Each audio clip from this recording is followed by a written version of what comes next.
Hey students, welcome to शेयरtastic। This is Shikha और आज हम पढ़ेंगे हनीकॉम्ब का चैप्टर 1। चैप्टर का नाम है द 3 क्वेश्चंस। तो बेसिकली चैप्टर लियो टॉलस्टॉय ने लिखा है और हम पढ़ेंगे कि कैसे एक किंग के माइंड में 3 क्वेश्चंस आते हैं और क्या चैप्टर के एंड में उन्हें अपने तीनों क्वेश्चंस के आंसर मिल जाते हैं। तो ये जानने के लिए चलिए चैप्टर शुरू करते हैं।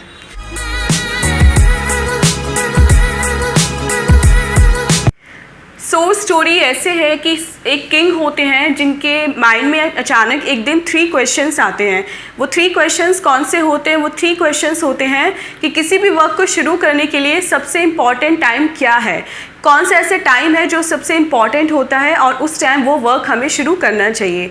सेकंड क्वेश्चन जो उनके माइंड में आता है वो ये होता है कि उन्हें किन लोगों की बात सुननी चाहिए, मीन्स ऐसे कौन से लोग हैं जिनकी एडवाइस उसे लेनी चाहिए, जिनका सजेशन उनको किंग को मानना चाहिए। और थर्ड क्वेश्चन जो उनके माइंड में आता है वो ये होता है कि उनके लिए सबसे इम्पॉर्टेंट क्या है, क्या ऐसा काम है जो किंग के लिए सबसे इम्पॉर्टेंट है। तो 3 क्वेश्चन हो गए कि राइट टाइम क्या है, राइट पीपल क्या है और राइट वर्क क्या है। अब किंग को इन तीनों क्वेश्चंस के आंसर जानने होते हैं तो वो अपने मैसेंजर्स को, जो किंग का मैसेज लेके पूरे किंगडम में घूमते हैं, अपने मैसेंजर्स को पूरे किंगडम में भेज देते हैं और ये बोलते हैं कि ऐसे ऐसे वाइज पीपल, ऐसे बुद्धिमान लोग लेके आओ मेरे किंगडम में जो मुझे बताएं और इन तीनों क्वेश्चंस का आंसर दें। तो किंगडम में बहुत सारे वाइस मैन आते हैं और वो किंग को अपना ओपिनियन देते हैं। In response to the first question vice man बोलते हैं कि किंग को एक टाइम टेबल बनाना चाहिए और जो भी काम वो करें उस टाइम टेबल के अकॉर्डिंग करें। लेकिन कुछ लोग बोलते हैं, दूसरे लोग बोलते हैं कि टाइम टेबल बना लेंगे तो ये कैसे पता चलेगा कि फ्यूचर में क्या होने वाला है और टाइम टेबल के अकॉर्डिंग वो कैसे उस काम को करेंगे। इससे बेटर है कि काउंसिल ऑफ मिनिस्टर्स बनाए जाए, एक मंत्री परिषद बनाया जाए और वो किंग को टाइम टू टाइम बताता रहेगा कि अब क्या करने का राइट टाइम आ गया है।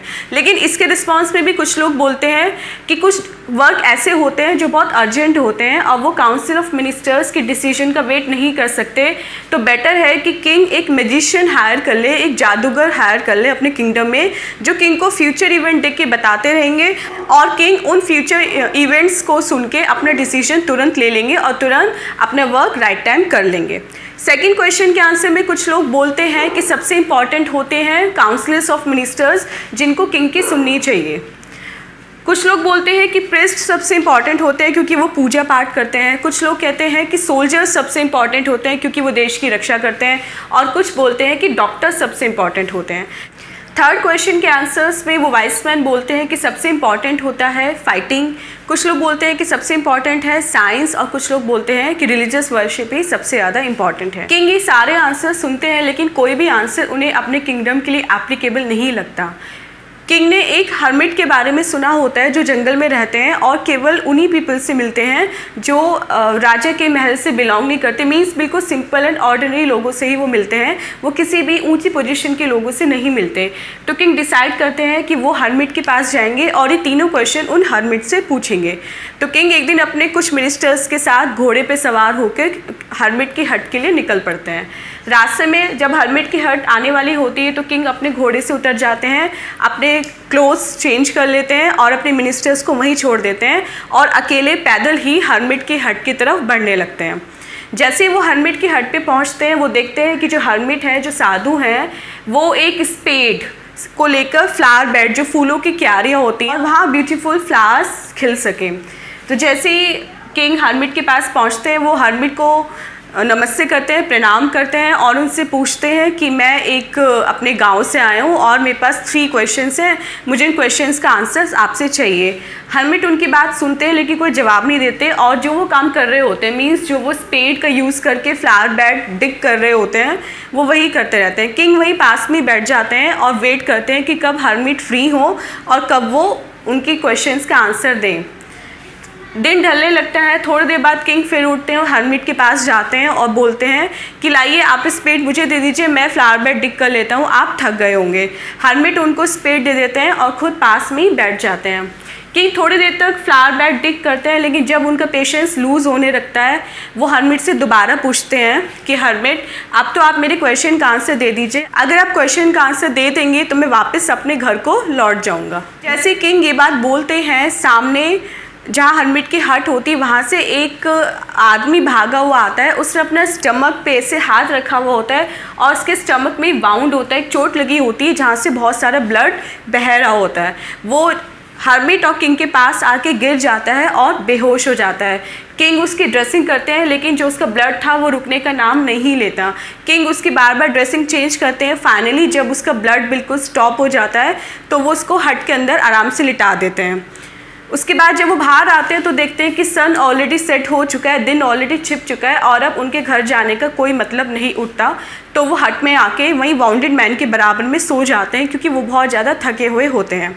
अगले दिन सुबह जब वो उठते हैं तो वो देखते हैं कि वाउंडेड मैन ऑलरेडी जागा हुआ है और उन्हीं की तरफ देख रहा है। जैसे वाउंडेड मैन किंग को जागा हुआ दिखता है वो किंग से बोलता है कि मुझे माफ़ कर दीजिए, मैं आपका दुश्मन हूँ, आपने मेरे भाई को पनिशमेंट दिया था इसलिए मैंने दिल में आपके लिए बदले की भावना पाल ली थी। मैं कल आपको मारने के पर्पज़ से आया था, मैं छिपा हुआ था कि जब आप अपने घर वापस लौटेंगे शाम को मैं आप पे हमला कर दूंगा और आपको मार दूंगा, लेकिन आपके लौटने में देर हो गई तो मुझे अपनी हाइडिंग प्लेस से जहाँ मैं छिपा हुआ था वहाँ से बाहर आना पड़ा।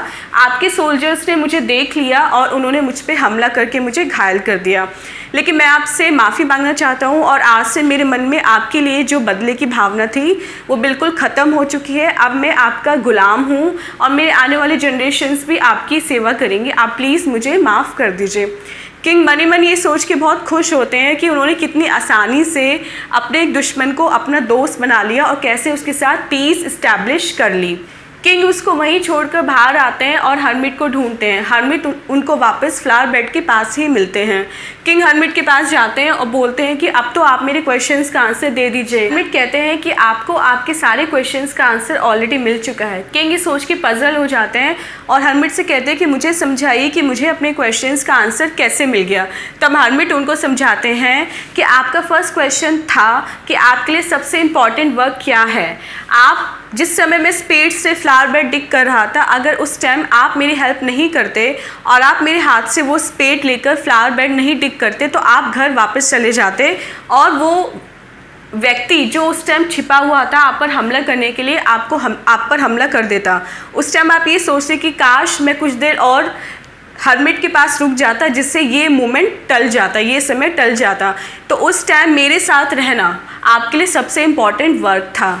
सेकेंड क्वेश्चन का आंसर आपको इस तरह मिला कि आपके लिए उस टाइम सबसे इम्पॉर्टेंट पर्सन मैं था।